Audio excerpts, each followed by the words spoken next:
சாப்பாடு அரைஞ்சிரு.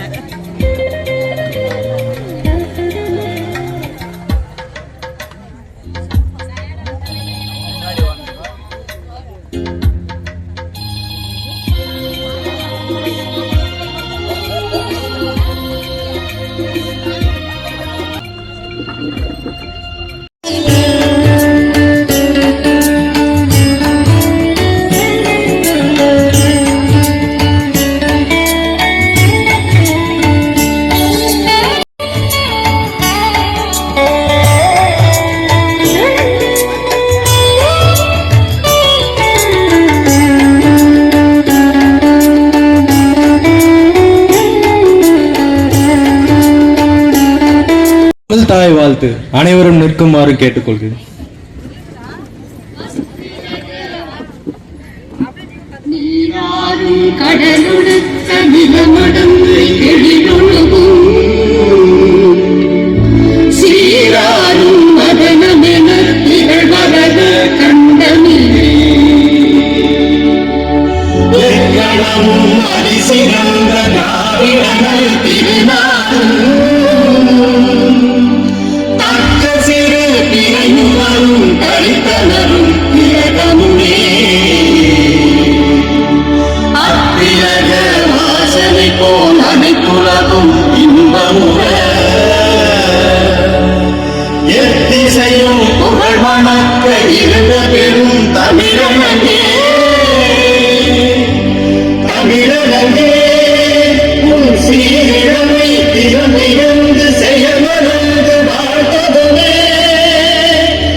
மற்றும் குழந்தைகளின் உரிமைகளை மற்றும் பாதுகாப்பு குறித்த சட்ட விழிப்புணர்வு முகாமில் கலந்து கொண்டிருக்கும் அனைத்து மக்களுக்கும் என் இதயம் கனிந்த வரவேற்பு. இந்த நிகழ்ச்சி நீதியை அனைவருக்கும் கொண்டு செல்லும் நோக்கத்தில் மிகுந்த அர்ப்பணிப்புடன் ஏற்பாடு செய்யப்பட்டுள்ளது. இந்த நிகழ்ச்சி மாவட்ட சட்ட சேவை ஆணையம் district legal service authority DLSA Chennai அவர்களின் ஆதரவுடன் வேல்ஸ் பல்கலைக்கழகத்தின் சட்ட மாணவர்கள் மற்றும் உள்ளூர் மக்கள் குழுவின் இணைப்பில் நடைபெறுகிறது. இந்த முகாமின் முக்கிய நோக்கம் சட்ட விழிப்புணர்வு, இலவச சட்ட உதவி பற்றிய அறிவு, பெண்கள் மற்றும் குழந்தைகளின் பாதுகாப்பு. இன்றைய நிகழ்வை சிறப்பிக்க வந்துள்ள மாண்புமிகு திரு விருதுநகர் அனைவரினும் வரவேற்கிறேன். எங்கள் வேல்ஸ் பல்கலைக்கழகத்தின் ஆசிரியர் மதிப்புக்குரு திரு கிஷோர் சந்து மற்றும் செல்வி தெண்டலசுவை பொன்னாடை அறிவிக்க அழைக்கிறேன். மாண்புமிகு திரு ரமேஷ் பாபு அவர்கள், chief legal eight defence council system.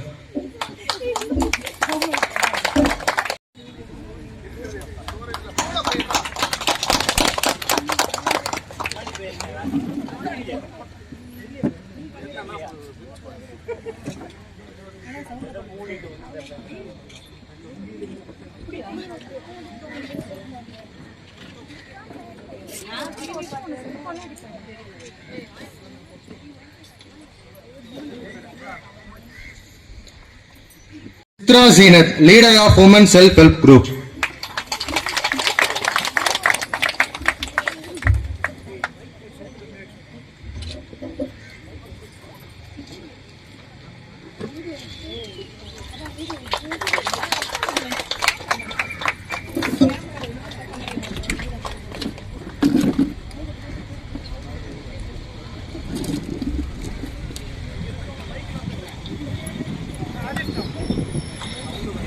இவர்களின் வருகை இந்த நிகழ்விற்கு பெருமை சேர்க்கிறது. பெண்கள் மற்றும் குழந்தைகளின் பாதுகாப்பை உரைய திரு ராதாகிருஷ்ணன் அவர்களை அன்புடன் அழைக்கிறேன்.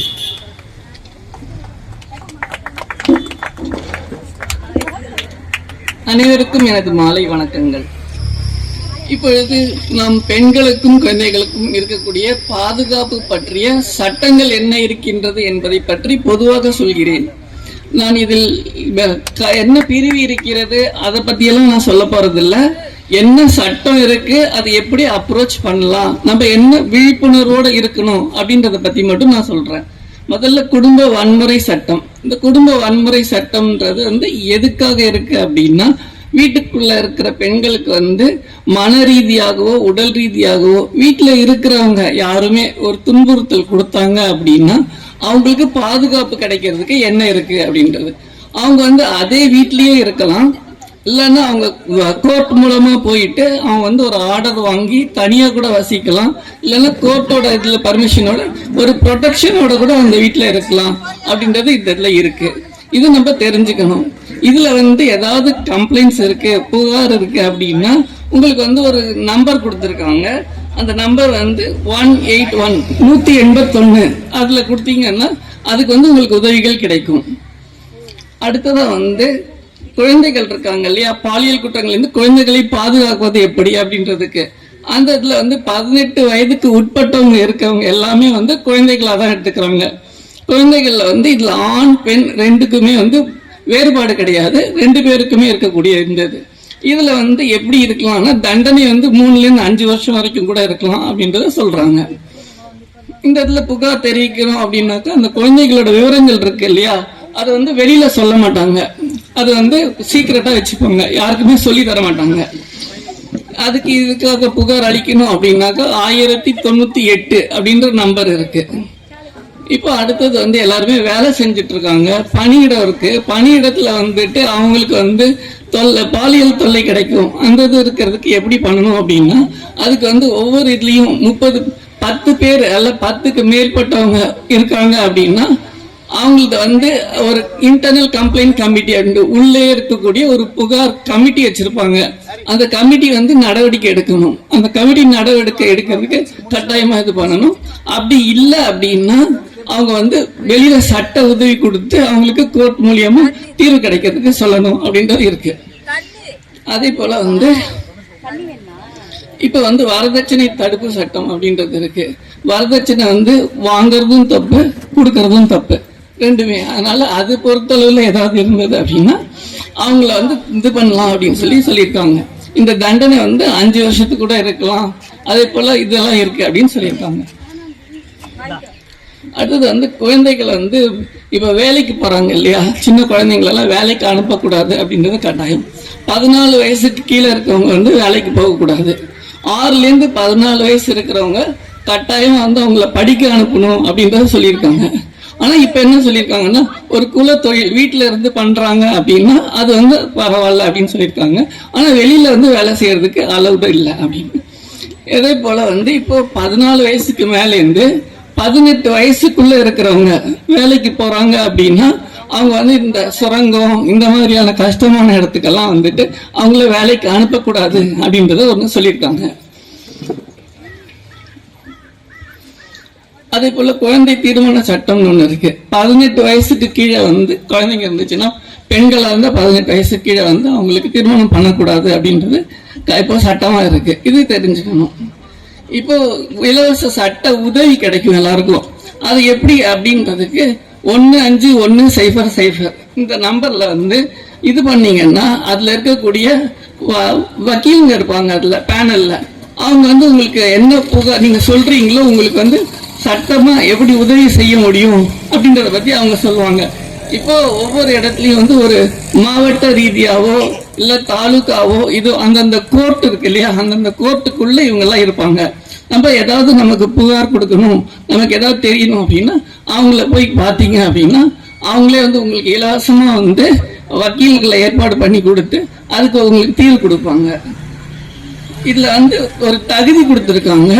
இதுல என்னன்னாக்கா ஒரு தனிப்பட்ட நபரா இருக்கணும், குறைந்த வருமானம் இருக்கிறவங்களா இருக்கணும், அதே போல பெண்கள் குழந்தைகள் யாருனால முடியாதோ அவங்களுக்கெல்லாம் வந்து இலவசமா தருவாங்க. இது வந்து நம்ம தெரிஞ்சுக்க வேண்டியது. இது எல்லாத்துக்கும் மேல வந்து இப்போ எல்லாருக்குமே ஒரு தெரியும் காவலன் ஆப்னு ஒண்ணு இருக்கு.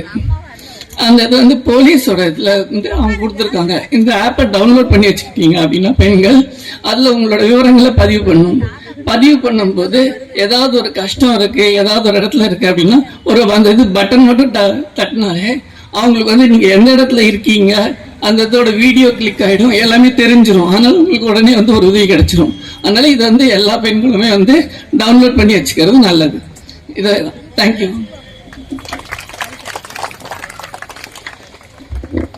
அருமையாக பேசிய திரு ராதாகிருஷ்ணன் அவர்களுக்கு என் மனமார்ந்த நன்றிகள். இப்பொழுது இலவச சட்ட உதவி பற்றிய அறிவை உரையாற்ற திரு ஹாரி ஜோசப் அவர்களை அழைக்கிறேன்.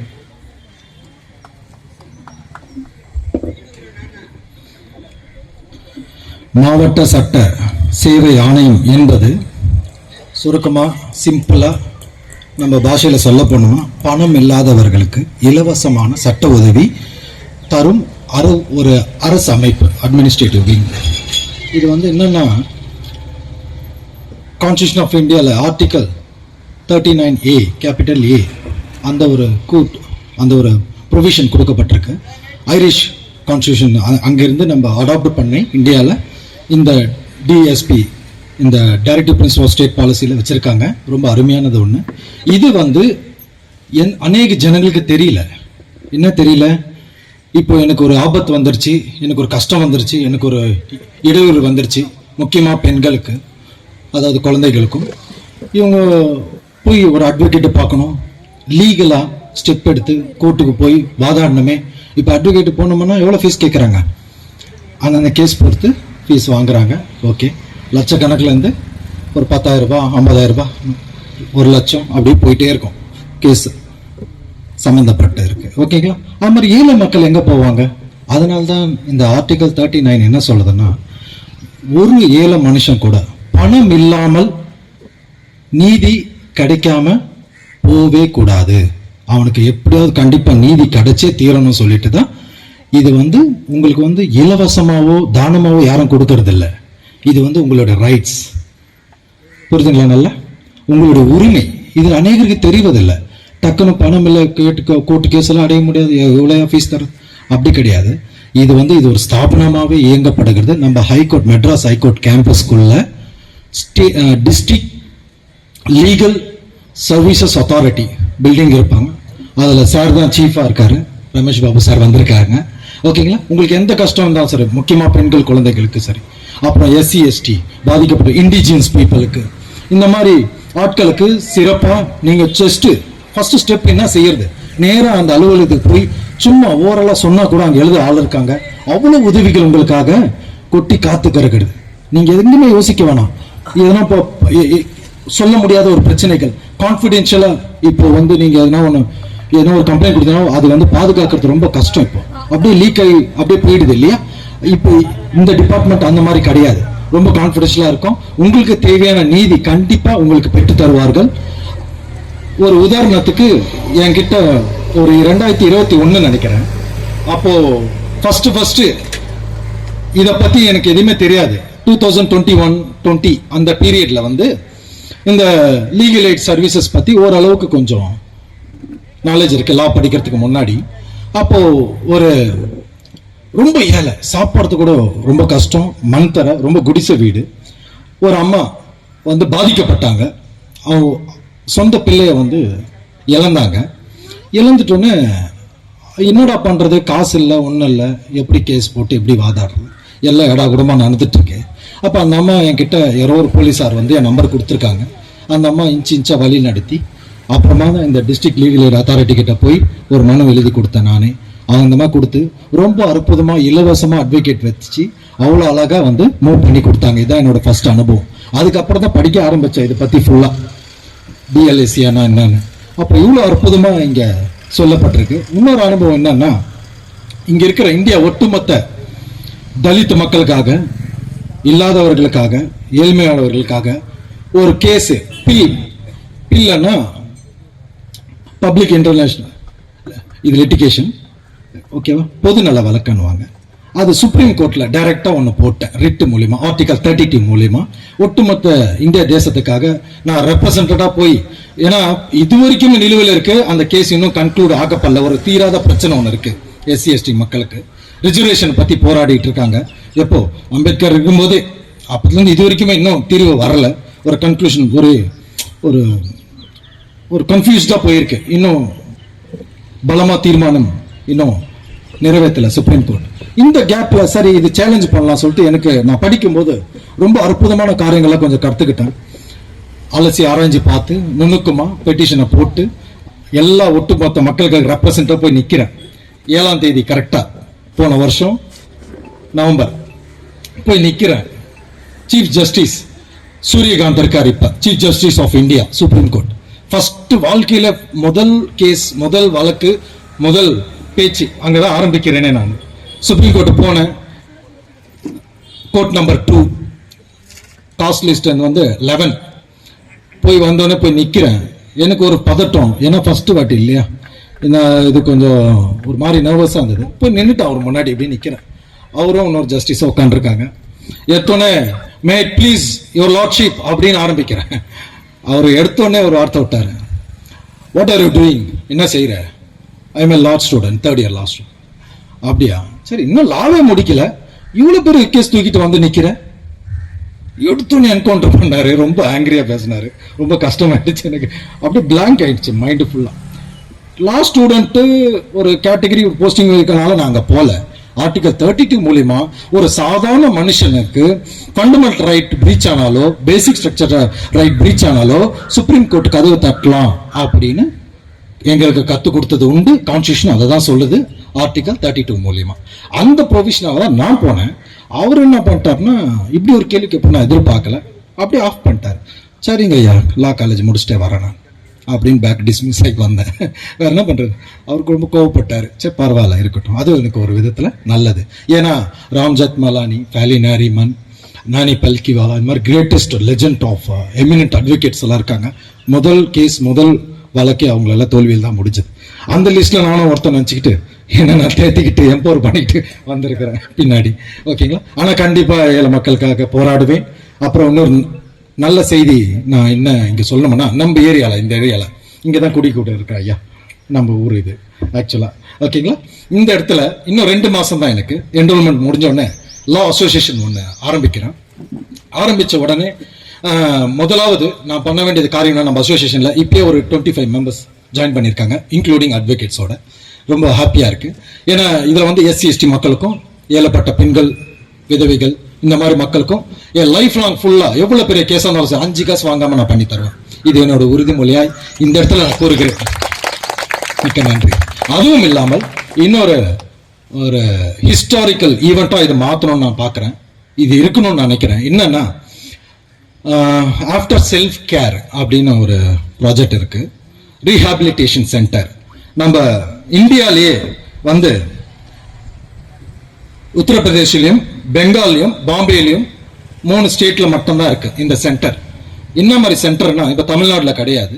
நம்ம இந்த அசோசியேஷன் மூலியமா ஆஃப்டர் என்ரோல்மெண்ட் ரெஜிஸ்ட்ரேஷன் அசோசியேஷனுக்கு அப்புறம் இதை ஆரம்பிக்கணும்னு விரும்புறேன். இதுல என்னன்னா, கைதிகள் ஆணா இருந்தாலும் பெண்ணா இருந்தாலும் சரி, அவர்கள் தண்டனை அனுபவிக்கிறார்கள். எதற்காக? கிரைம் ஏதோ தப்பு பண்ணியிருக்காங்க, அதனால தண்டனை அனுபவிக்கிறாங்க. வெளியே ரிலீஸ் ஆகி வராங்க இல்லையா? ரிலீஸ் ஆகி வந்த உடனே அவங்களுடைய குடும்பம் சரி, சமுதாயம் சரி, மக்களும் சரி, எல்லாருமே எப்படி அவங்களோட பார்வை இருக்கு? அங்க என்ன நடக்குது? தப்பு செஞ்சா தண்டனை அனுபவிச்சான், crime plus punishment is equal to innocent. இந்த ஒரு தியரி யாருமே ஃபாலோ பண்றதில்ல. அதை ஃபாலோ பண்ணபடியாதான் இந்த ஒரு ஸ்டெப் நான் எடுத்திருக்கேன். என்னன்னா, தப்பு பண்ணியிருக்கோம், எல்லாமே வாழ்க்கையில் தப்பு பண்றோம், அதுக்கேற்ற தண்டனை அனுபவிக்கிறோம். இஸ் ஈக்குவல் டு என்ன இருக்கணும்? ஒரு பியூரான தப்பு இல்லாத மனுஷனா இன்னசென்ட்டா பார்க்க முடியுதா? நம்மளால பார்க்க முடியாது. ஏன்னா ஒரு சின்ன தப்பு போயிட்டு உள்ள போயிட்டு வந்தோடனே லேபிள் குத்திடுறாங்க. சாவர வரைக்கும் அந்த பேர் போவாது. இவன் கொலகாரன், இவன் திருடன், இவன் சீட்டர், இவன் ஃப்ரோச்சரி, இப்படியே லேபிள் கொடுத்துருந்தா அவனுக்கு ஒரு அந்தஸ்து குடும்பத்திலேயே ஒதுக்குறாங்க. அவனை எங்க போவான்? அதனால்தான் இன்னும் கிரைம் ஹேபிச்சுவல் அஃபண்டர் ஆயிடுறான். ஹேபிச்சுவல் அஃபண்டர் மீன்ஸ் திருப்பி திருப்பி தொடர்ச்சி குற்றங்கள் ஈடுபட்டு அப்படியே வாழ்க்கை நாசனமா போயிடுது. இதெல்லாம் ஃபுல்லா கம்மியாகணும் ஒரு எண்ணத்தோட இந்த inmates after care and rehabilitation centre open பண்ணலான்னு இருக்கேன். இது ரொம்ப பெரிய ப்ராசஸ், ஆனா கண்டிப்பா முடியும். யாராலாம் நம்ம சார் மனசு வச்சா இந்த டிஸ்ட்ரிக்ட் லீகல் எய்ட் அத்தாரிட்டி மூலியமா இது நடக்கும் என்று நம்புகிறேன். எப்பயும் ஞாபகம் வச்சுக்கோங்க சார், நான் வருவேன் கண்டிப்பா. இந்த சென்டர் ரொம்ப பெரிய ப்ராசஸ், அட்மினிஸ்ட்ரேட்டிவ், பிரிசன் அட்மினிஸ்ட்ரேட்டிவ் இதெல்லாம் சேர்ந்து நிறைய ப்ராசஸ் பண்ணி, ஏன்னா அப்படிப்பட்ட தப்பு பண்ணி வெளியே வந்த ஒரு குற்றவாளிகளுக்கு தண்டனை அனுபவிச்சுட்டாங்க. இனிமேட்டு அவங்க எங்க போறது? யாருமே என்னை ஏத்துக்கலையே என் குடும்பத்துல, என் சமுதாயத்துல அப்படின்னு அப்படியே பிளாங்கா போறாங்க பாருங்க. அவங்க இன்னொரு குற்றம் செய்யாதபடிக்கு அவங்களுக்கு சில ரூமுகள்லாம் நம்ம கொடுத்து ஷெல்டர் ஏற்படுத்தி அவங்களுக்கு உணவு அளிச்சு நல்லா பார்த்துக்கிட்டு அவங்களுக்குன்னு ஒரு அடையாளம் கொடுத்து அவங்க சுய தொழிலா நல்ல மேனுஃபேக்சர் எதனா கற்றுக் கொடுத்து பிசினஸ் ஒரு நல்ல ஆளா திருப்பி சமுதாயத்தில் விடணும். அவ்வளோ பெரிய ஒர்க் இருக்கு இதுக்கு. ரீஹாபிலிட்டேஷன் சென்டர்னா அப்படிப்பட்ட சென்டர். அந்த மாதிரி பெண்களாக இருந்தாலும் சரி, ஆண்களும் குற்றவாளிகள் வெளியே வரும்போது அவங்கள எல்லா விதத்திலையும் நாங்கள் ட்ரெயின் அப் பண்ணி சைக்காலஜிஸ்ட்லேருந்து எல்லாமே அவங்களுக்கு ஒர்க்கு விஷன் ரொம்ப பெருசாக உண்டாக்கி அவங்க ஒரு தொழில் தொடங்கி அவங்க ஒரு முதலாளி ஆகணும் ஆசையாக இருக்கும். அப்படி ஒரு கனவோடு அவங்கள வெளியே அனுப்பணும். திருப்பி அவங்க வந்துகிட்டே இருப்பாங்க, திருப்பி வெளியே அனுப்பிச்சிட்டே இருப்போம். சில நாட்களுக்கு என்னால் முடிஞ்ச அளவுக்கு இப்போ ஒரு ஆள்லேருந்து ப்ராக்டிக்கலாக ஆரம்பிச்சிருக்கேன். 1% இப்போ ப்ராக்டிக்கலாக பண்ணிகிட்டு இருக்கேன். ஆனால் இன்னும் அதை லீகலைஸ்டாக பண்ணணும். நான் என்னோட பர்சனல் ஏதோ பண்ணிகிட்டு இருக்கேன். ஒருத்தரால் நான் இப்போ ஆரம்பிச்சிட்டு இருக்கேன். எல்லாமே இந்த மாதிரி நல்ல விஷயங்களோட உங்களுக்கு கூட பகிர்ந்துருப்பது ரொம்ப நன்றி. அப்புறம் இதை இந்த சட்ட ஆலோசனை, இந்த அட்மினிஸ்ட்ரேட்டிவ், கண்டிப்பாக பெண்கள் ரொம்ப பயப்படாதீங்க, தைரியமாக இருங்க. எல்லா சவால்களையும் எந்த சந்தர்ப்பத்திலையும் நீங்கள் லீகலாக சந்திக்கலாம். ஓகேங்களா? இப்போ போலீஸ் ஸ்டேஷன் போகணுமே, ஒரு பிரச்சனை ஆயிடுச்சே, கான்ஃபிடென்டலாக இருக்குமா?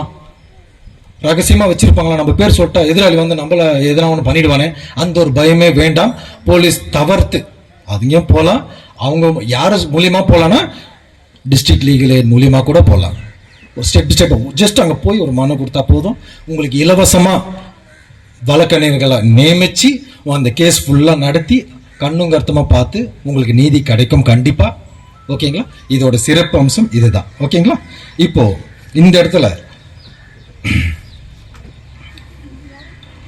என்னோட டைம் முடிஞ்சிச்சு. நான் இன்னும் நிறைய இருக்குது சொல்கிறதுக்கு முடியல. ஆமே சார் இப்போ பேச.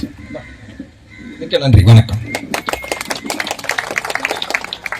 மாண்புமிகு திரு ரமேஷ் பாபம் அவர்களின் கருத்துக்களை பகிர்ந்து கொள்ள அன்புடன் அழைக்கிறேன். அனைவருக்கும் வணக்கம். ஒரு அழகான கூட்டத்தை school of law, VISTAS, Vels institute of science, technology and advance studies Pallavaram மற்றும் district legal service authority Chennai இணைந்து பெண்கள் மற்றும் குழந்தைகளுக்கு சட்ட விழிப்புணர்வு ஏற்படுத்துதல், அதே போல மக்களுக்கான அடிப்படை உரிமைகள், ஃப்ரீ லீகல் எய்ட், பெண்கள் மீதான வன்முறை மற்றும் குழந்தைகள் பாதுகாப்பு குறித்து ஒரு விழிப்புணர்வு கூட்டத்தை இங்கே ஏற்பாடு செஞ்சிருக்காங்க. இந்த கூட்டத்தினை ஏற்பாடு செய்திருக்கின்ற இந்த நிறுவனத்தினுடைய முதல்வர் திரு கிஷோர் சந்துரு அவர்களையும்,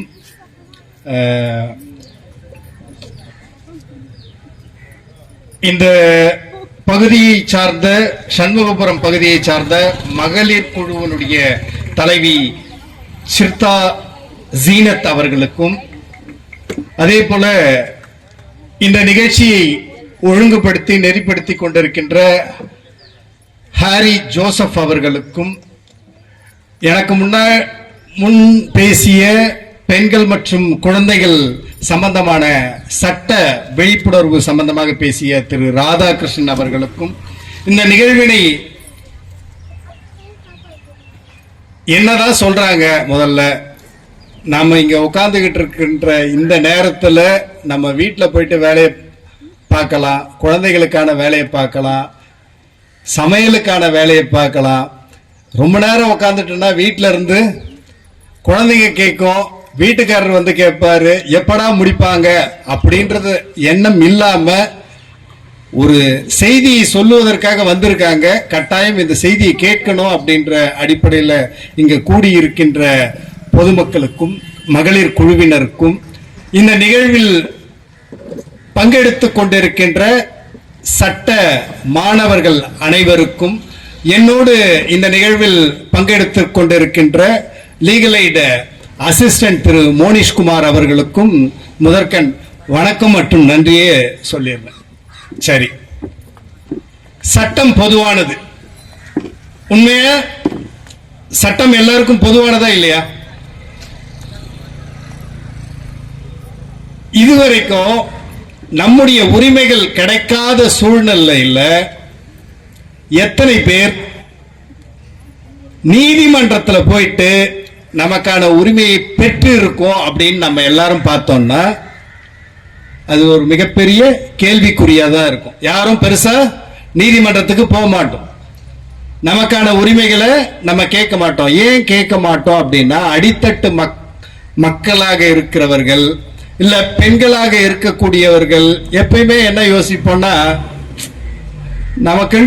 நமக்கு பிரச்சனைன்னா பக்கத்துல சொன்னா அது தீந்துரும், இல்ல நம்ம குடும்பத்துல இருக்கிற யாராவது ஒருத்தர் அதற்கான அடுத்த கட்ட வேலைகளை பார்ப்பாங்க அப்படின்ற ஒரு சூழல் இருக்கு. சட்டம் எல்லோருக்கும் பொதுவானது அப்படின்னு நான் முதல்ல ஆரம்பிக்கிறப்போ சொன்ன ஒரு விஷயம் என்னன்னா, ஏழை பணக்காரன்ற ஒரு வித்தியாசத்துக்குள்ளார நான் கேட்கல. சட்டம் பொதுவானது அப்படின்னா அது ஆண்களுக்கும் பொதுவானது, பெண்களுக்கும் பொதுவானது, குழந்தைகளுக்கும் பொதுவானது. அப்போ சட்டத்தினுடைய பார்வையில பணம் இருப்பவர் மட்டும்தான் நீதிமன்றத்திற்குள்ளார போக முடியும், தனக்கான நீதியை தேட முடியும் அப்படின்ற ஒரு விஷயம் இவ்வளவு காலமும் இருந்துகிட்டு இருக்கு. ஆனா சட்டம் இயற்றப்படும் பொழுதே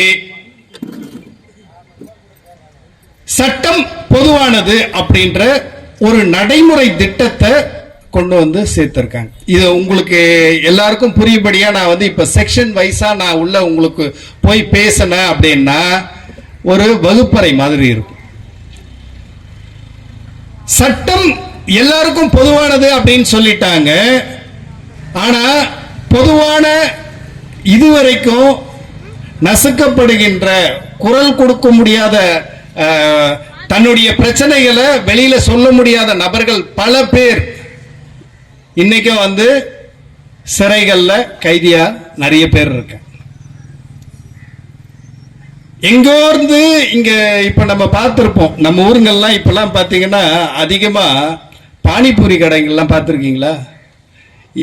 எத்தனை ஹோட்டல்கள்ல ஹிந்திக்காரங்க வேலை செய்யறாங்க பார்த்துருக்கீங்களா? ஆனா இன்றைக்கு சிறை முழுக்க பாத்தீங்கன்னா,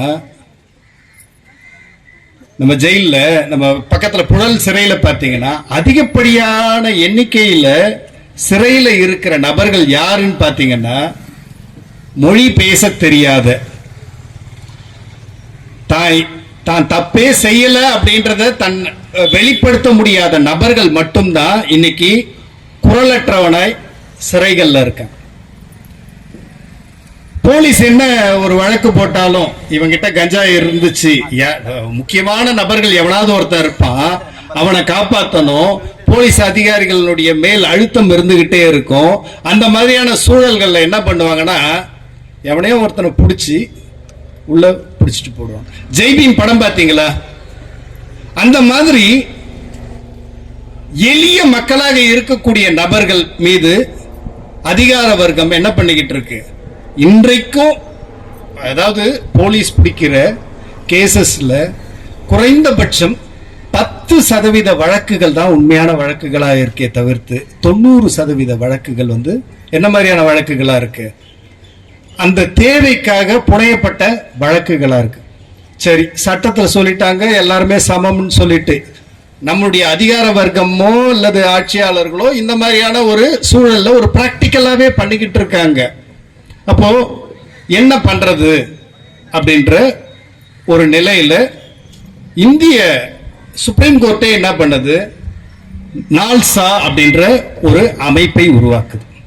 இந்த நால்சா அப்படின்ற அமைப்பு என்ன வேலை செய்யும் அப்படின்னா, முதல்ல ஒவ்வொரு மாநிலத்திற்கும் ஸ்டேட் லீகல் சர்வீஸ் அத்தாரிட்டி, இப்ப தமிழ்நாட்டில் தமிழ்நாடு சட்டப்பணிகள் ஆணையம் எப்படி இருக்கோ அதே போல ஆந்திரால இருக்கு, குஜராத்ல இருக்கு, பீகார்ல இருக்கு. இப்ப இந்த தமிழ்நாடு சட்டப்பணிகள் ஆணையத்தின் கீழே டிஸ்ட்ரிக்ட் லீகல் சர்வீஸ் அத்தாரிட்டி. இந்த டிஸ்ட்ரிக்ட் லீகல் சர்வீஸ் அத்தாரிட்டி என்ன வேலைகள்லாம் செஞ்சுக்கிட்டு இருக்கு அப்படின்னு பாத்தீங்கன்னா, இப்போ உதாரணத்துக்கு சென்னையில டிஸ்ட்ரிக்ட் லீகல் சர்வீஸ் அத்தாரிட்டி இருக்கு, திருவள்ளூர்ல டிஸ்ட்ரிக்ட் லீகல் சர்வீஸ் அத்தாரிட்டி இருக்கு, காஞ்சிபுரத்துல டிஸ்ட்ரிக்ட் லீகல் சர்வீசஸ் அத்தாரிட்டி இருக்கு. அதே போல ஒவ்வொரு மாவட்டத்திற்கும் ஒரு டிஸ்ட்ரிக்ட் லீகல் சர்வீஸ் அத்தாரிட்டி அப்படின்றது இயங்கிக்கிட்டு இருக்கு. இதனுடைய பணிகள் என்ன அப்படின்னா, குரலற்றவர்களுடைய குரலாய் நீதிமன்றங்கள்ல பேச,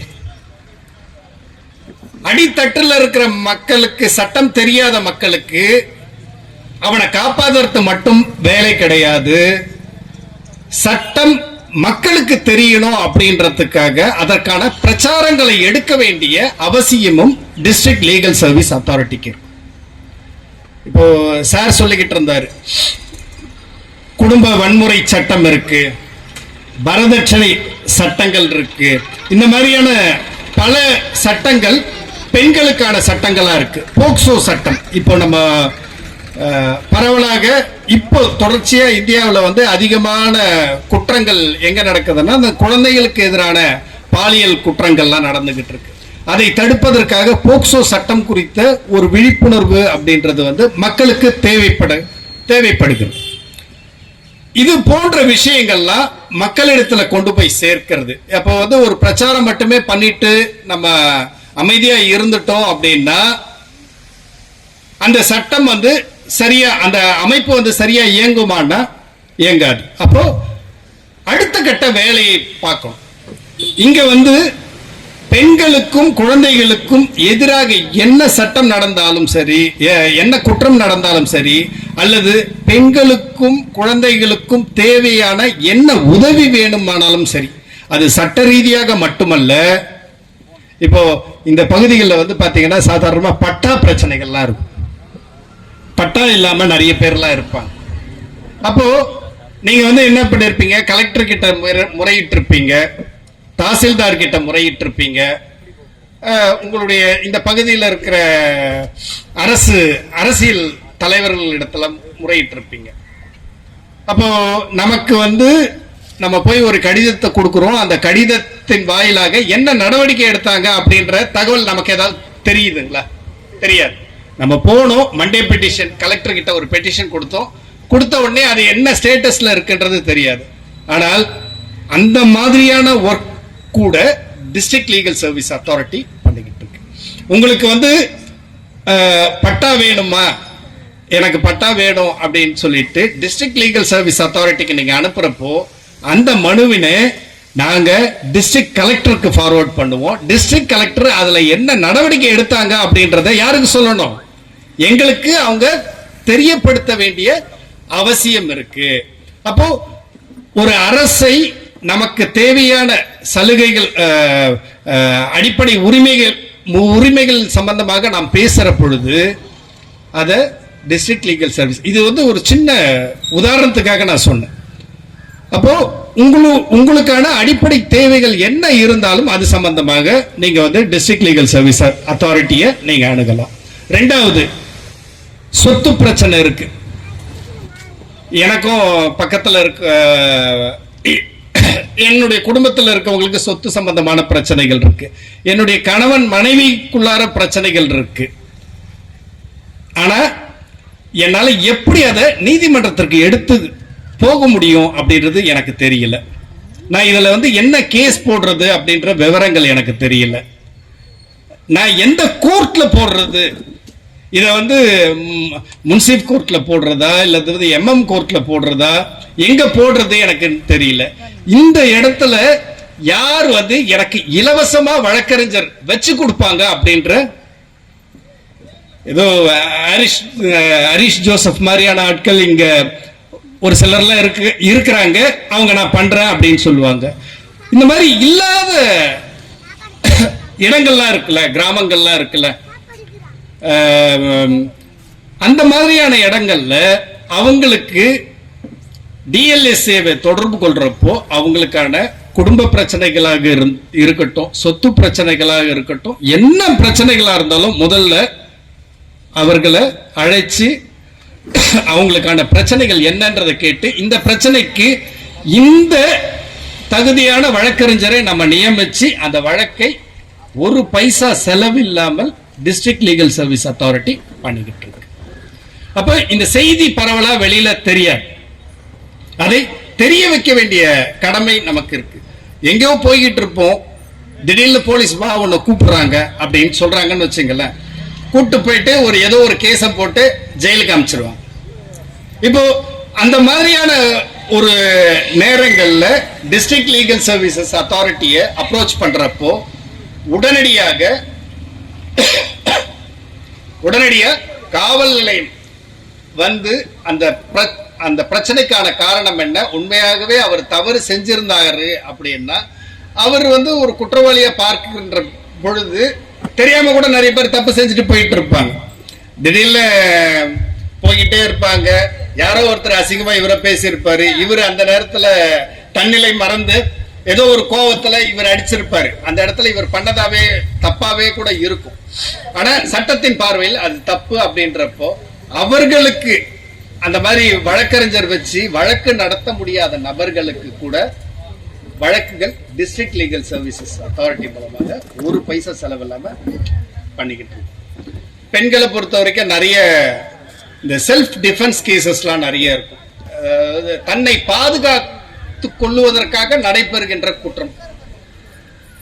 ஏதோ ஒரு சூழ்நிலையில ஒரு குற்றம் நடக்குது, பெண்களை வந்து இப்போ சிறையில வச்சுக்கிட்டு இருக்காங்க, அந்த குடும்பம் வந்து அவங்கள வந்து தனிமைப்பட்டு நிறுத்திருக்கு, ஜெயிலுக்கு யாரும் போய் பார்க்கறது கிடையாது, கொள்றது கிடையாது, அப்படின்ற சூழ்நிலைகளையும் டிஸ்ட்ரிக்ட் லீகல் சர்வீசஸ் அத்தாரிட்டி அவர்களுக்கான கேரை எடுத்து பண்ணிக்கிட்டு இருக்கு. ஸோ டிஸ்ட்ரிக்ட் லீகல் சர்வீசஸ் அத்தாரிட்டியை பத்தி நம்ம பேசுறோம்னா நாள் கணக்கில் நம்ம பாட்டுன்னு பேசிக்கிட்டே போகலாம். அவ்வளவு வேலைகள் எல்லாமே வந்து பாத்தீங்கன்னா ஒரு பைசா கூட செலவில்லாம போய்கிட்டு இருக்கு. அப்ப இவ்வளவு ஸ்டூடெண்ட்ஸ் இருக்காங்க, இவங்க எல்லாருமே அட்வொகேட்டா வர போறாங்க. அப்படி இருக்கிற சூழ்நிலையில அவர்களுடைய விஷயங்களை அவங்கள வளர்த்துக்க வேண்டிய ஒரு சூழலும் இருக்கு. பட் அவர்களுக்கான பயிற்சி என்பதையும் டிஸ்ட்ரிக்ட் லீகல் சர்வீசஸ் அத்தாரிட்டி மூலமாக தொடர்ச்சியாக டிஎல்எஸ்ஏ மூலமாக இன்டர்ன்ஷிப் நம்ம வந்து வழங்கிக்கிட்டே இருக்கோம். அதனால உங்களை இவ்வளவு பெண்கள் நீங்க கூடியிருக்கீங்க, எதுக்காக பெரும்பாலும் வந்து ஆண்கள் இடத்துல சொல்லக்கூடிய விஷயங்கள் வந்து அந்த நிமிஷமே மறைஞ்சு போயிடும். வருவாங்க, கூடுவாங்க, பேசுவாங்க, போயிடுவாங்க. ஆனா பெண்கள் இடத்துல ஒரு செய்தி சொல்றோம் அப்படின்னா அதை பற்றி குறைந்தபட்சம் வீட்டில் இருக்கிற நபர்களுக்கு சொல்லுவாங்க. இப்போ 1098 அப்படின்ற ஒரு நம்பர் ஒன்று சார் சொன்னார். இந்த 1098 குழந்தைகளுக்கு எதிரான ஒரு பாலியல் குற்றம் நடக்குது அப்படின்னு உங்களுக்கு, அதாவது நம்ம வீட்டில் தான் நடக்கணும்ன்ற அவசியம் கிடையாது. நாம் எங்கோ பார்க்கிறோம், ஒரு ரோட்ல பார்க்கிறோம், அது தெரியும். அப்போ நமக்கு அந்த புரிதல் இருந்தா மட்டும்தான் நம்முடைய குழந்தைகளுக்கோ இல்ல அடுத்த சந்ததிக்கோ அதை கடத்தக்கூடிய ஒரு நிலை பெண்களுக்கு இருக்கு. அதனால இங்கு அதிகமாக பெண்கள் நீங்கள் கூடியிருக்கின்றீர்கள். உங்களுடைய நேரத்தை அதிகமாக நான் எடுத்துக்கொள்ள விரும்பவில்லை. இந்த வாய்ப்பளித்த உங்களுக்கும் கல்லூரி நிர்வாகத்திற்கும் என் நெஞ்சார்ந்த நன்றியை தெரிவித்துக் கொண்டு விடைபெறுகிறேன். நன்றி, வணக்கம்.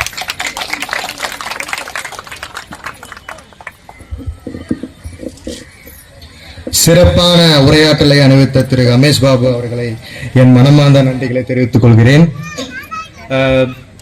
மக்களின் பிரச்சனைக்காகவும் அவங்கள உரிமைக்காகவும் district legal aid service authority தங்களின் கதவுகளை எப்பொழுதும் திறந்து வைத்துக் கொள்ளிருக்கும். ஆனால் மக்கள் யாரும் பயப்பட வேணாம். உங்கள் பிரச்சனைகளும் உங்கள் உரிமைகளும் உங்கள் நீதி வேண்டும், நீதியை தேடி நீங்க டிஜிட்டல் லீகல் எய்ட் சர்வீஸுக்கு நீங்க என்றும் செல்லலாம். இப்பொழுது திரு ஆரி ஜோசப் அவர்களை பேச அழைக்கிறேன்.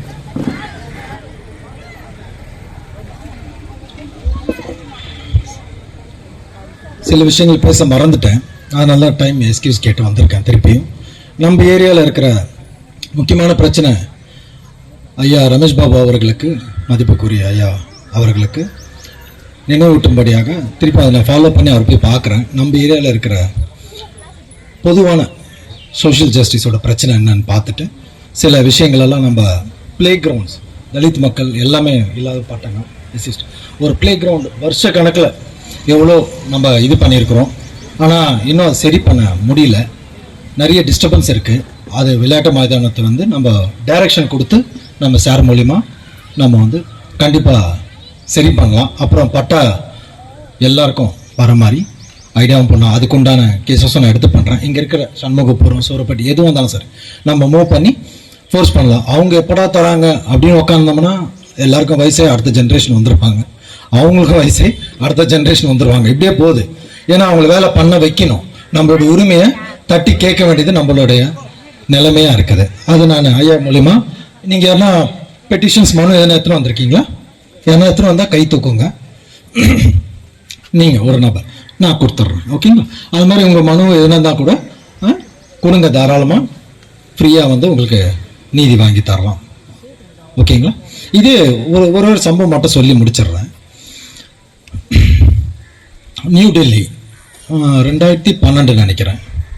அப்போது த கிரேட் எமினன்ட் அட்வொகேட் ஒருத்தர் இருந்தார், ராம் ஜெத்மலானின்னு. நிறைய பேர் எல்லாருக்கும் தெரியும். அவர் ஒரு மீட்டிங், ஒரு ஸ்டேஜ் இதில் வந்து பேசுகிறாரு.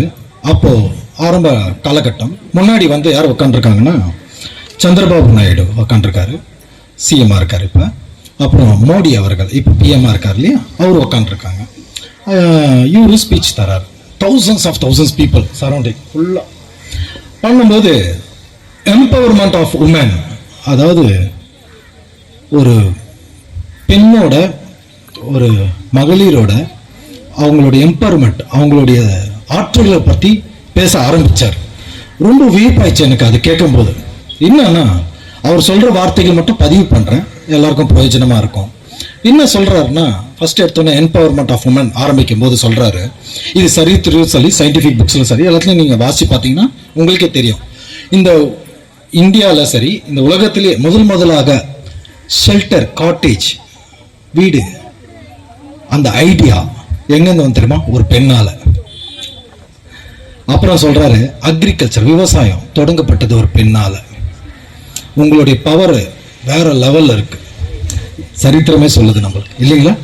அப்போ இந்த மாதிரி அடுக்கடுக்கா சொல்லிட்டு வராரு. அப்புறம் விலங்கினங்களை வேட்டையாடுறது, பராமரிக்கிறது எல்லாம் ஒரு பெண் அற்புதமா அதுல இருந்து எவால்வ் ஆகி வந்திருக்கு. இப்படி அவரோட ஆற்றல்கள் ஒரு ஆணுக்கு நேராக கொண்டு வந்து எவ்வளவு சாதனைகள் படைச்சு நிக்கிறான். அப்போ திடீர்னு நான் சொல்றது, அந்த காலத்துல ஒரு 100 வருஷம் 200 வருஷம் முன்னாடி பெண்களோட நிலைமை எப்படி இருந்ததுன்னா, கோர்ட்டுக்குள்ள சாட்சிகளாய் சொல்ல அனுமதிக்கப்படவில்லை, ஏற்றுக்கொள்ளப்படாது. பெண் சாட்சி சொல்லவே கூடாது, சொன்னாலும் ஏற்றுக்க மாட்டாங்க. அப்படி ஒரு நிலைமை இருந்தது பெண்களுக்கு. இப்போ இந்த அளவுக்குலாம் மாறி இருக்குன்னா ரொம்ப அதிசயமா இருக்கு, ஆச்சரியமாவும் இருக்கு எப்படி விட்டாங்கன்னு. ஏன்னா அவ்வளோ மாற்றங்கள் கொண்டு வந்தாங்க நம்ம ஃப்ரீடம் ஃபைட்டர்ஸ். கான்ஸ்டியூஷன் அம்பேத்கர்லாம் அவ்வளோ போராடி இருக்கார் நம்மளுக்காக. அவர் போட்ட வித்து தான் நம்ம இவ்வளோ சுதந்திரமா இருக்கிறோம். அப்போ பெண்கள் அவ்வளோ அடிமைத்தனமா வந்து, ஒரு சைட்ல பாத்தீங்கன்னா ஆண் ஆதிக்கம், கால்கள் நசிக்கிட்டே இருப்பாங்க பெண்ணை. இன்னைக்கும் அந்த டெக்னாலஜியா இருக்கு இல்லைங்களா? அப்படி அந்த சூழ்நிலையில அந்த ராம் ஜெத்மலானி அவர் என்ன சொல்றாருன்னா, இந்த மாதிரி விலங்குகளா வேட்டையாட கத்து கொடுத்து இந்த மாதிரிலாம் செய்யும் போது கடைசியா வளர்க்கப்படுகிற ஒரு மிருகம் ஒரு பெண், ஒரு ஆணாக இருக்கிறான். அந்த ஆண் திரும்பவும் பெருசாகி திரும்பவும் பெண்ணை அடிமைத்தனப்படுத்துகிறான். இப்படி வந்து முடிக்கிறான். ரொம்ப அற்புதமா இருக்கும். சுத்தி சுத்தி பார்த்தீங்கன்னா கடைசியில அங்கதான் போயிடுறான். அதனால எல்லாம் லாஸ்ட்ல முடிச்சார் அந்த மீட்டிங்ல. ரொம்ப அதிர்ச்சி, அதிரமே. அதனால எல்லா பெண்களும் துர்கா காளி மாதிரி இருங்க, விடாதீங்க, அப்படி எதுவுமே முடிச்சாரு. ஏன்னா அவர் என்ன பண்றது, அவ்வளோ ஆணாதிக்கம் வந்து பெண் ஃபுல்லா நசுக்கப்பட்டுட்டே இருக்கா இல்லையா? அதனால இன்னும் பத்தாது, நீங்க எல்லாம் இன்னும் சாதிக்கணும் அதிகமா. உங்களால தான் பெரிய மாற்றமே ஆயிருக்கு. சரி அதாவது ஆர்டிகல் 39A அந்த லோகோ இருக்கு இல்லையா, அது ஒண்ணுதான் பேஸ். அது வந்து எல்லாருமே நம்ம இங்க உட்காந்துருக்கோம். அது நிறைவேறணும்னா இன்னொரு ஆர்டிகல் சேர்த்து வாசிக்கணும். Read with article 14 constitution of India, right to equality. இந்த ரைட் டு ஈக்குவாலிட்டி எல்லாரும் எல்லா விதத்திலும் எல்லாமே சமமா இருக்கணும். இந்த 39A வந்து ஃப்ரீ லீகல் எய்டு கொடுத்து மனுஷனுக்கு காசு இல்லாமல் திரும்பி போயிடக்கூடாது, நீட்டி பெற்றுக்கொள்ள வேண்டும் சொல்ற ஒரு நோக்கத்தினால அந்த ஒரு ரைட் கொடுத்தாங்க பாத்தீங்களா? அப்பதான் ஈக்குவாலிட்டிக்கு ஃபுல்ஃபில் ஆகுது. ஆர்டிகல் 14 அப்பதான் ஃபுல்ஃபில் ஆகுது. அப்படிதான் ரிசர்வேஷனும் அப்படிதான் எல்லாமே இந்த ஆர்டிகல் 14 ஃபுல்ஃபில் ஆகும். அப்புறம் article 15 woman the special provisions. பெண்களுக்கு எவ்வளவு சட்டங்கள் எவ்வளவு பயங்கரமா கொட்டி கிடக்குது. சில பேர் கிட்ட கேட்கிறேன், நான் சில ஆண்கள் கிட்ட கேட்பேன், எப்பா பெண்களுக்கு மட்டும் எப்படிப்பா இவ்வளவு சட்டங்கள் இருக்கு, எனக்கு எதுவுமே இல்லையாப்பா, ரொம்ப புலம்ப ஆரம்பிச்சிருப்பாங்க. நான் சொன்னேன், அது வரலாறு ரீதியா சில கோடாபடி எல்லாம் ஆயிருக்கு. ஏன் அந்த மாதிரி ஆயிடுச்சுன்னா நிறைய காரணங்கள், ரீசன் எல்லாமே கரெக்டா இருக்கு. அது ஈக்குவலிட்டி ஆர்டிகல் 14 ஃபுல்ஃபில் பண்ணணும்ப்பா. இப்படி எல்லாம் பெண்களுக்கு இருந்தாதான் உங்க கூட சமமா இருக்க முடியும். இருக்கிறது கரெக்டா தான் இருக்கு, எதுவும் கூட குறைக்கல. பெண்களுக்குன்னா அதிகமான சட்டங்கள், அதிகமான பாதுகாப்பு. ஏன்னா அவங்களுடைய நேச்சர், அவங்களுடைய என்ன சொல்லுவாங்க டிசைன் அப்படி இருக்கிறதுனால அவங்களுக்கு இதுக்கு மேலேயும் தேவைப்படுது சட்டங்கள், இதுக்கு மேலேயும் பாதுகாக்கப்படுது இல்லையா? அதனால இப்போ ஒரு ஆர்டிக்கல் எழுதிட்டு இருக்கேன், நான் ரொம்ப டே அண்ட் நைட் படிச்சுட்டு இருக்கேன், ரீசர்ச் பண்ணிட்டு இருக்கேன். என்னன்னா, பாதுகாப்பு என்பது கேள்விக்குறியாவே இருக்கு. ப்ரொடெக்ஷன் இஸ் ஆல்வேஸ் டவுட்ஃபுல் அப்படின்னு எழுதிட்டு இருக்கேன். ஏன்னா பெண்களுக்குன்னு எவ்வளோ சட்டங்கள் இருக்கு, எவ்வளோ ப்ரொவிஷன்ஸ் இருக்கு, எவ்வளோ கோர்ட் இருக்கு, மிலிட்ரி, போலீஸ், எல்லா டிபார்ட்மெண்ட்ஸ் எல்லாமே இருக்கு. ஆனால் சில சிச்சுவேஷன்ல, சில டைமிங்ல அந்த பெண் உயிர் காப்பாற்றப்பட வேண்டிய நிலைமையில யாரும் வரமாட்டாங்க, யாரும் இருக்கவும் மாட்டாங்க கூட. கரெக்டா? இப்போ example, Kolkata doctor murder case பார்த்துருப்பீங்க, உலகம் ஃபுல்லாக ஃபேமஸ் ஆயிடுச்சு, ரொம்ப பேசப்பட்ட ஒரு case. Brutal murder, rape and murder. எப்படி என்ன ஆச்சு? அவ்வளோ பாதுகாப்பு இருக்கே, எவ்வளோ ஏஜென்சி, எவ்வளோ டிபார்ட்மெண்ட்ஸ், யாரும் காப்பாற்ற முடியல. அந்த செகண்ட் இன்னும் நடந்தா அந்த பெண் உயிர் பிளப்பா, எப்படி தன்னை பாதுகாத்து கொள்வாள்? அப்போ ப்ரொடெக்ஷன் எங்க இருக்கு? கேள்விக்குறியாவே இருக்கே. Supreme court, high court, district court, police station, commissioners, military forces, agency, welfare centre, எவ்வளோ ஹியூமன் ரைட்ஸ் எல்லாமே இருக்கு. அது மத்தியிலும் பெண்ணை பாதுகாப்பு என்பது கேள்விக்குறியா இருக்கு. அந்த செகண்ட், அந்த கிரைம் சீன் ப்ரொடெக்ஷன் யார் பண்றது? அது யோசிச்சுட்டே இருக்கேன். ஆனா கண்டிப்பா சொல்யூஷன் இருக்கு. அதுக்கு அதை ரீசர்ச் பண்ணிட்டே இருக்கேன். ரொம்ப பெரிய ப்ராஜெக்ட் அது. என் செல்ஃப் ஸ்டடீஸ்ல அதை பண்ணிட்டு இருக்கேன். அது கண்டிப்பா கண்டுபிடிப்பேன். அது இந்த தேசத்துக்கே ஒரு சொல்யூஷனா இருக்கும், இந்தியாவுக்கு பெண்கள் பாதுகாப்பு பத்தி. ஆனா அது எப்பவுமே கேள்விக்குறியா தான் இருக்கு, இன்னும் ஃபில்ஃபில் அடையல இல்லைங்களா? அதனால தான் எல்லாரும் எங்க பார்த்தாலும் ஹராஸ்மெண்ட், எங்க பார்த்தாலும் ரேப்ஸ், எங்க பார்த்தாலும் போயிட்டே இருக்கு. இவ்வளவு கடுமையான தண்டனை மூலியமாக குற்றங்கள் குறைக்கலாம். தப்பு எங்க தப்புன்றல, அது அந்த தியரை ஃபாலோ பண்றாங்க, முடியல, அது ஃபெயில்சியர் ஆயிடுச்சு. எவ்வளவு கடினமா தூக்க போடுறாங்க. டே, இந்த குற்றம் செஞ்சா நீங்க தூக்கு, மறுநாள் அதே குற்றம் இன்னொருத்த செய்யறான், ஒரு பயமே இல்லை. அப்போ டிட்டரன்ட் தியரி, ரிட்ரிபியூட்டிவ் தியரி எல்லாம் ஃபெயில்சியர் ஆயிட்டு இருக்கு. அந்த சிஸ்டம் எங்க காணும்? வேற என்ன தியரி தேவைப்படுது? அதை திருப்பி நான் சர்ச் பண்ணிட்டு இருக்கேன் இல்லைங்களா? எந்த ஒரு பயத்தினால கொடுமையான தண்டனை கொடுங்க இந்த குற்றவாளிக்கு, அப்புறம் அந்த குற்றம் இனிமேல் நடக்கக்கூடாது. எல்லாரோட ஆதகம் தானே. எப்பா என் பிள்ளைக்கு நடந்த மாதிரி இன்னொருத்தருக்கு நடக்கூடாது, நான் நீதி கேட்கிறேன். எவ்வளவு நியூஸ் பார்க்கிறோம். இதுதானே சொல்றாங்க. எப்படி? அது சான்ஸே இல்லையே. எனக்கு நடந்தது இன்னும் நடக்கும், நாளைக்கும் நடக்கும். அதுக்கு என்ன தீர்வு, என்ன சொல்யூஷன்?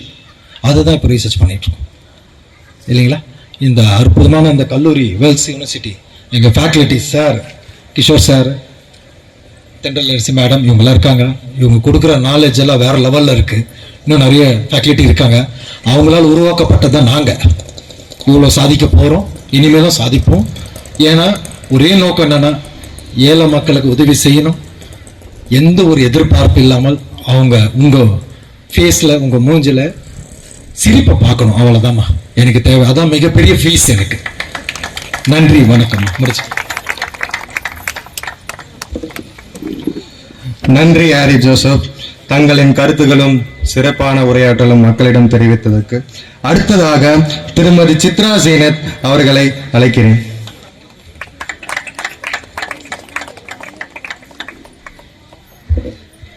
எல்லாருக்கும் மாலை வணக்கம். இந்த பொன்னான நேரத்தை இவ்வளவு நாரு நீங்க என்ன சொல்றது, எவ்வளவு பொறுமையா கேட்டீங்க. உங்களுக்கு இதுலனால என்ன சட்டத்துல இவ்வளோ விஷயம் இருக்குதுன்னு இப்போ நீங்க உக்காஞ்ச ஒரு ½ ஹவர்ல உங்களுக்கு எல்லாருக்கும் தெரிஞ்சிருக்கும். இப்ப எனக்கே இந்த விஷயம் இவ்வளவு விஷயம் இருக்குதுன்னு எனக்கே தெரியாது. இப்ப நான் உக்காஞ்ச உடனே தான் தெரியுது பெண்களுக்கு எவ்வளவு முக்கியத்துவம் இருக்குன்னு. நிறைய விஷயம் இருக்கு. ஆனா நம்ம பகுதியில இந்த பட்டாலாம் சொல்றாங்க. பட்டாக்கு அவர் சொன்ன மாதிரி, சார் சொன்ன மாதிரி, நம்ம யார்கிட்டயோ போயிருக்கோம், தாசில்தார்கிட்ட போயிருக்கோம், கட்சிக்காரங்கிட்ட போயிருக்கோம். சட்டத்துல இந்த மாதிரி ஒரு இடம் இருக்குதுன்னு இப்பதான் எனக்கே தெரியும். சோ அதனால உங்களுக்கு இதனால வக்காஞ்சி நீங்க கேட்டதால உங்களுக்கு பயன் இருந்ததா? ஏதாவது சொல்லுங்க, நான் உங்ககிட்ட இருந்து எதிர்பார்க்கிறேன். பேசுங்க, அங்கிருந்து பேசினாலும் கேட்கும் இல்லையா? கொஞ்சம் நீங்களே பேசுங்க. மைக்கு கொடுக்கறதுக்கு எல்லாருக்கும் கொடுக்க முடியாதுல்ல சார்.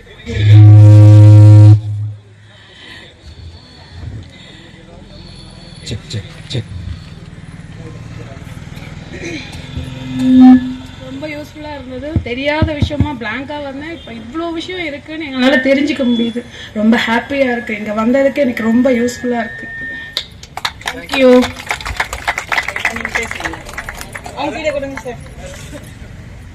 கவிதா, நீங்க பேசுங்க.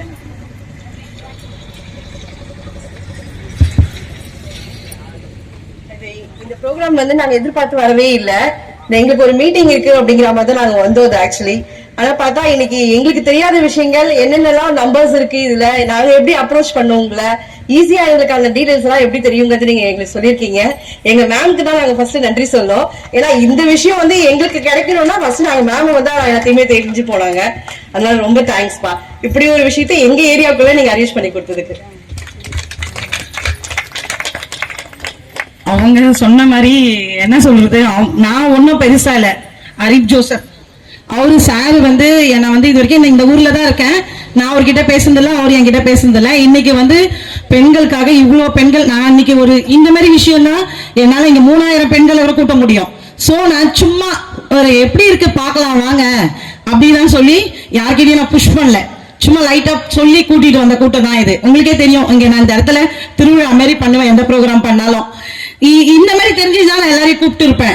சரி பரவாயில்ல, இப்போ நீங்க எத்தனை போய் எல்லா விஷயத்தையும் மக்களுக்கு சொல்லுங்க. இந்த மாதிரி ஹெல்ப் பண்றாங்க ஃப்ரீயா பண்ணும் போது அந்த விஷயத்த நம்மளுக்கு ஒரு சப்போர்ட், ஒரு அண்ணன் தம்பி மாமா மச்சான் அவங்க கூட சப்போர்ட் பண்ணாம ஒரு அட்வொகேட் நம்மளுக்கு வந்து ஃப்ரீயா செய்யும் போது அதை நீங்க யூஸ் பண்ணிக்கிறது உங்க கையில தான் இருக்கு. இதோட நானும் முடிச்சுக்கிறேன். எல்லாருக்கும் டைம் ஆகுது. நன்றி. இதுல சட்டம் சார்ந்த யாருக்காவது டவுட் இருந்துச்சுன்னா கேளுங்க. ரெண்டாவது, இங்க அட்வொகேட்ஸ் மட்டும்தான் நாங்க பார்த்துக்கிட்டு இருக்கோம் கொண்டுகிட்டு இருக்கோம் அப்படின்னு நான் சொன்னேன் இல்லைங்க. எங்களை கண்காணிக்கிறதுக்குன்னே நீதிபதிகள் இருக்காங்க.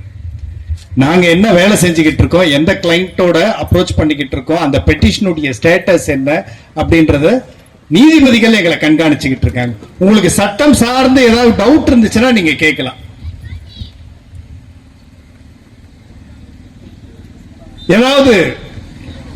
அதாவது நீங்க கேட்கிற டவுட் உங்களுக்கான டவுட்டா கூட இருக்க வேண்டிய அவசியம் கிடையாது. உங்களுக்கு தெரிஞ்சவங்களுக்கு இப்படி ஒரு பிரச்சனை இருந்துச்சு சார், நான் பார்த்தேன். சொல்லுங்க சார். நான் ஒரு கேள்வி கேட்கிறேன். நான் இங்க கிரிக்கெட் ஆடுற பசங்க எல்லாம் சேர்ந்து கிரவுண்ட்ல தற்காலிக வேலி அமைக்கலாம்னு சொல்லிட்டு கலெக்டர் கிட்ட ஒரு ப்ராப்பரா மனு ரெடி பண்ணோம். நான் இவ்வளவு நேரம் உட்கார்ந்து கேட்டதில்ல. எனக்கு உங்க மேல ஒரு நம்பிக்கை இருக்கு. எனக்கு நம்பிக்கை வைக்காதீங்க, சொல்லுங்க. இந்த அமைப்பின் மீது ஒரு நம்பிக்கை. சரிங்க சார், இந்த டிஸ்ட்ரிக்ட் லீகல் சர்வீஸ் அத்தாரிட்டி மேல நான் நம்பிக்கை வைக்கிறேன். ஏன்னா எனக்கு இவ்வளவு நேரம் நீங்க உட்கார்ந்து மெனக்கெட்டு இவ்வளவு தூரம் பேசுனதை கேட்டும் நான் நம்பலன்னா எனக்கு ஓரளவுக்கு புரிதல் இருக்கு சார். நான் முழுசா நம்புறேன். நான் ஜோசப் அண்ணன் கிட்ட கலெக்டர் ஆபீஸ் கொடுக்க வேண்டிய மனுவை உங்களுக்கு நான் அவர்கிட்ட கொடுத்து சமர்ப்பிக்க சொல்றேன் சார். அதற்கான நடவடிக்கை எடுக்க வேண்டி கேட்டுக்கிறேன் சார்.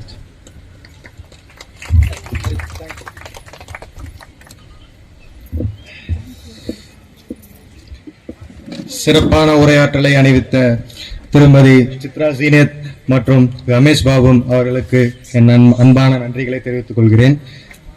அடுத்ததாக இன்றைய இந்த நிகழ்வின் மூலம் நீங்கள் அனைவரும் தெரிவித்துக் கொள்ள வேண்டிய இந்த 3 விஷயங்கள் மட்டும்.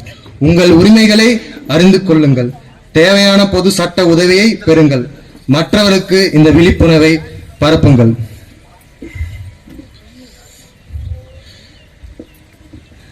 கடைசியாக இந்த நிகழ்வை முடித்துக் கொள்வதற்கு நன்றி உரையாற்ற வெல்ஸ் பல்கலைக்கழகத்தின் திரு கிஷோர் அவர்களை அழைக்கிறேன்.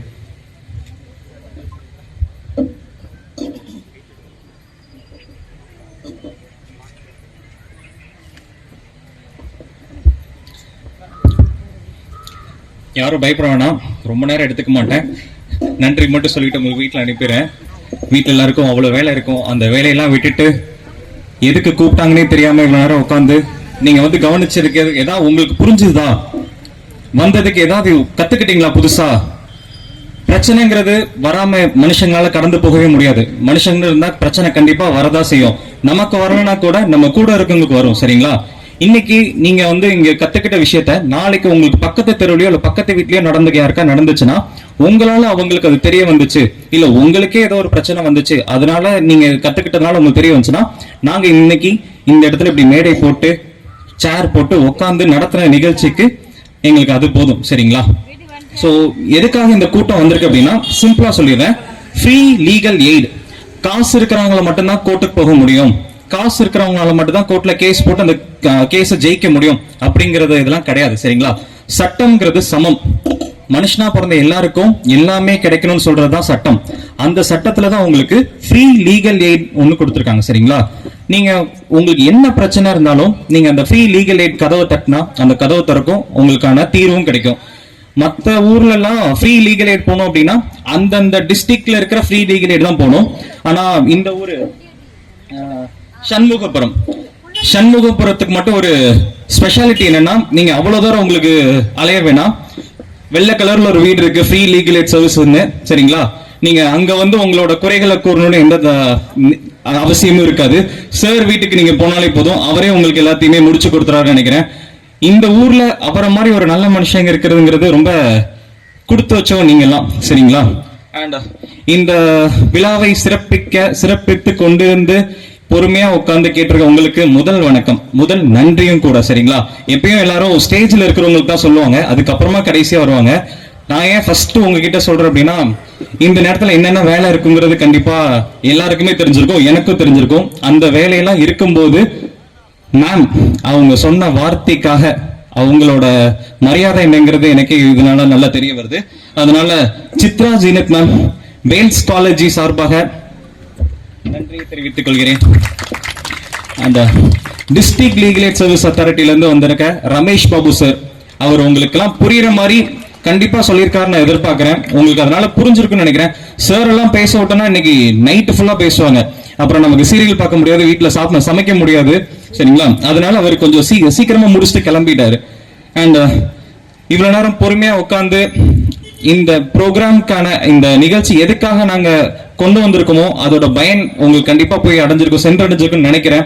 உங்களுக்கு எந்த பிரச்சனைனாலும் சட்டம் எப்போதும் உங்களுக்கு உதவி பண்ண ரெடியா தான் இருக்கு. சரிங்களா? அந்த சட்டத்தை தேடி நம்ம போறோமாங்கிறதுதான் கேள்வி இங்க. சரிங்களா? எந்த தயக்கமும் வேணாம், நம்ம யாருக்கும் அடிமை கிடையாது, நமக்கு மேலே யாரும் கிடையாது, நமக்கு கீழே யாரும் கிடையாது, எல்லாருமே சமம் தான். சரிங்களா? எதுவா இருந்தாலும் சட்டத்தை தேடி வாங்க, சட்டம் உங்களுக்கு கண்டிப்பா உதவி செய்யும். அண்ட் இன்னும் ஒரே ஒரு கோரிக்கை, நீங்க படிச்சிருப்பீங்கன்னு நினைக்கிறேன், உங்களுக்கு அடுத்த தலைமுறையை படிக்க வைங்க. சரிங்களா? படிப்பு தான் எல்லாமே. இதுக்கப்புறம் வாழ்க்கையில படிக்கலன்னா எதுவுமே பண்ண முடியாது. படிச்சதுனாலதான் நான் இங்க நிக்கிறேன், இவங்க எல்லாம் இங்க உட்காந்துருக்காங்க. அண்ட் என்னோட ஸ்டூடெண்ட்ஸ்னு பின்னாடி உட்காந்துருக்காங்கல்ல, அவங்க இல்லைனாலும் இந்த ப்ரோக்ராம் இவ்வளவு தூரம் நடந்திருக்காது. ஸோ என்னோட ஸ்டூடெண்ட்ஸ்க்கும் நன்றியை தெரிவிச்சுக்கிறேன். இதோட முடிச்சுக்கலாமா? கிளம்புறீங்களா? வீட்டுக்கு கிளம்புறீங்களா? சரி, ஓகே. அண்ட் ஒரே ஒரு நிமிஷம். ஸோ நாங்க எங்கெல்லாம் பண்ணலாம், இந்த லீகல் எய்ட் கேம்ப் எங்கெல்லாம் நம்ம பண்ணலாம்னு சொல்லிட்டு யோசிச்சுட்டு இருந்தோம் காலேஜ்ல இருந்து. சரிங்களா? அப்போ ஹாரி சார் தான் சொன்னாங்க, நீங்க எதுவும் கவலைப்படாதீங்க சார், எங்க ஊருக்கு வாங்க, நாங்க பாத்துக்கிறோம், நாங்க சொன்னா எங்களுக்காக எங்க மக்கள் வருவாங்க, அதனால நம்ம சீரும் சிறப்பா செம்மையா பண்ணலாம். நாங்க சார் சொன்ன மாதிரியே பண்ணிட்டாங்க. அண்ட் அதுக்காக சார் நன்றி சார். சரிங்கம்மா, நீங்க இவ்வளவு நேரம் பொறுமையா உட்கார்ந்ததுக்காக உங்களுக்கு சார் சார்பிலும் எங்களோட ஸ்டூடெண்ட் சார்பிலும் உங்களுக்காக கொஞ்சம் ஸ்நாக்ஸ் மட்டும் கொடுத்துருக்காங்க, வாங்கிட்டு சந்தோஷமா கிளம்புங்க. நன்றி, வணக்கம்.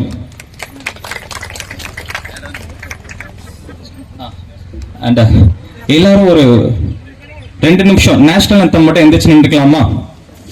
நன்றி.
நன்றிங்க. அதை மட்டும்